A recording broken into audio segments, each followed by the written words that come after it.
ذرا نم ہو تو یہ مٹی بڑی زرخیز مسافر. 1947 دنیا کے نقشے پر ابھرنے والا پہلا اسلامی ملک پاکستان، جہاں دشمن ان کے ختم ہونے کا انتظار کر رہے تھے، لیکن اللہ کی فضل و کرم سے پاکستان آج بھی قائم و دائم ہے. پاکستان وہ سمندر ہے جس کی گہرائیوں سے ایسے چیخ میں چھپے موتی پیدا ہو چکے جن کو دیکھ کر دنیا نے انگلیاں منہ میں دبائے رکھے تھے. ایسے ہی چند نایاب لوگوں سے ملنے جا رہے ہیں جن میں چند کے بارے میں تو آپ لوگ جانتے ہی ہوں گے، لیکن ایسی شخصیت بھی ہے جن کے بارے میں ہم نے نہ سنا ہوگا اور نہ ہی اسے دیکھا ہوگا. تو سب سے پہلے آنے والا شخص کسی تعارف کا محتاج نہیں، ان کی رات دن محنت کے بعد پاکستان ایک آزاد اور خود مختار ملک بنا تھا. پاکستان کا قومی رہنما قائد اعظم محمد علی جناح.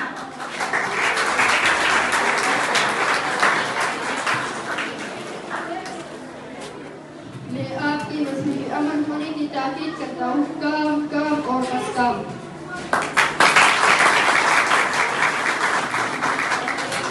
اللہ سے کرے دور وہ تعلیم بھی فتنہ، املاک بھی اولاد بھی جاگیر بھی فتنہ. نہ حق کے لیے اٹھے تو شمشیر بھی فتنہ، شمشیر لکھیا نعرہ تکبیر بھی فتنہ.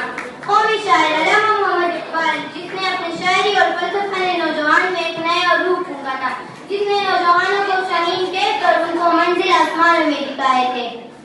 خودی کو کر بلند کتنا کیا تقدیر سے پہلے، خدا بندے سے خود پوچھے بتا تیری رضا کیا ہے.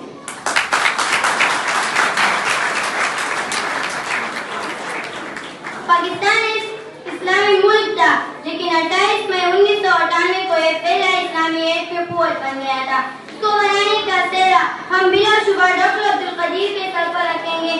10 اکتوبر 2016 کو ڈاکٹر عبدالقدیر اس دنیا سے رخصت ہو گئے تھے، لیکن ہمارے دلوں میں ہمیشہ زندہ رہیں گے.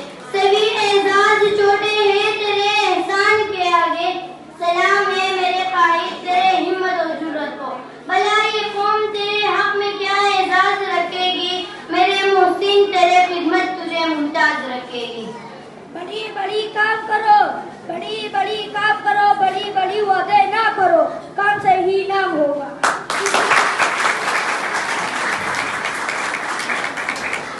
بے غرض بلا وجہ زندگی بھر جوانی کیا بڑھاپا، خدمت اور بس خدمت خاص. ایک ایسا مثال جس نے بنا ماں باپ کے بچوں کو پالا، جس نے بیواؤں کو سہارا دیا، جس نے بے گھر کو محفوظ گھر دیا.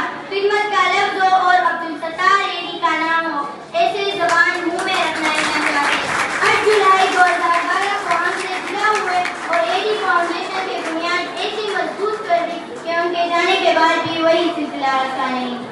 خلق کی خدمت کو جو تیار ہو، خلق کی خدمت کو جو تیار ہو، وہ شجر ہو جو کہ سایہ ہو، جس کے دل میں دوسروں کے لیے غم ہے بہت، وہ غریبوں کے لیے عبدالستار ہو. پاکستان میں اپنی جانوں کے نذرانہ بہت سے لوگوں نے پیش کیا، لیکن بچے تو جانور سے بھی ڈرتے. یہ کیسا بچہ تھا کہ جس ایک خودکش کو قابو کیا اور اپنی جان کی پرواہ نہ کی اور سینکڑوں بچوں کو بچا کر خود کی قربانی کی. ستارہ امتیاز حاصل کرنے والے کا نام اعزاز حسن کے، جن کا تعلق بھنگو سے تھا.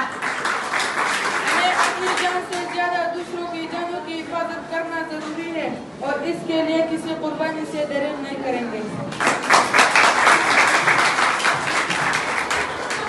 تم میں سے ملالہ کون ہے؟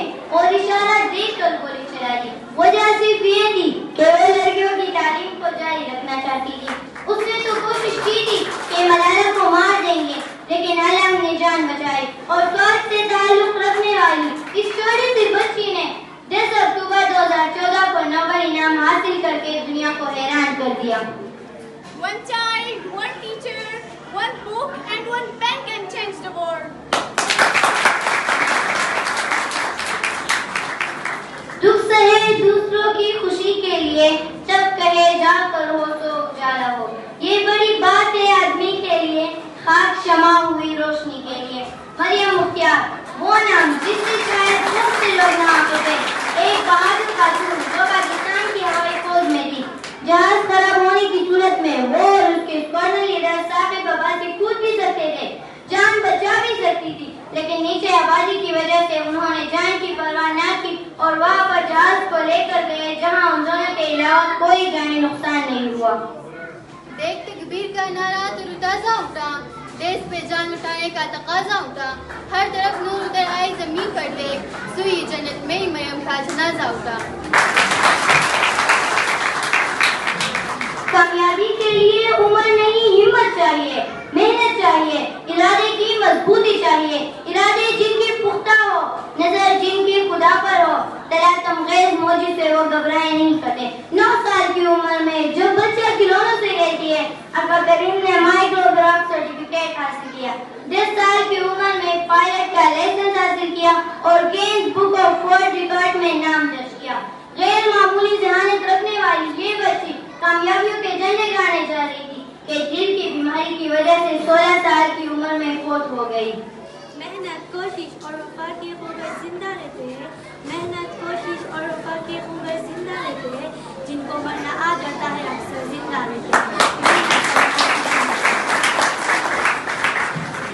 سمینا بیگ ماؤنٹ ایوریسٹ سر کرنے والی پہلی پاکستانی خاتون اور تیسری پاکستانی شخصیت ہے۔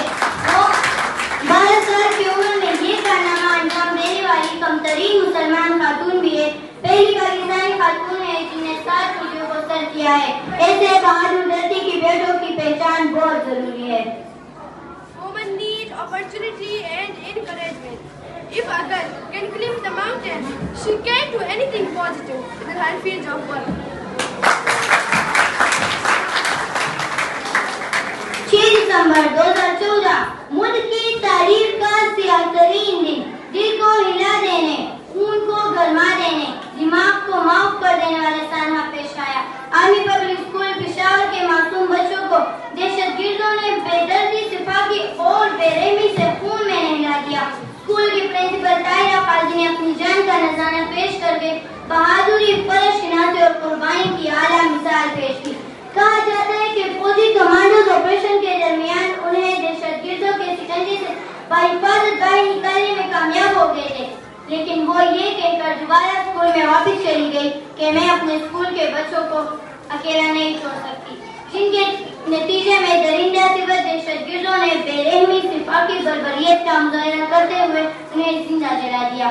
طاہرہ قاضی نے جرأت اور قربانی کی جو تاریخ رقم کی، تاریخ میں ہمیشہ یاد رکھی جائے گی۔ ہم اسکول کے اس پرنسپل پر فخر کرتے ہیں جو ظالم کے سامنے فولاد کی چٹان بنے، مسئلے بربت اور صفاقی میں بھی بچوں کو اکیلا نہ چھوڑا، ایسی طاہرہ قاضی ہمارے دلوں میں ہمیں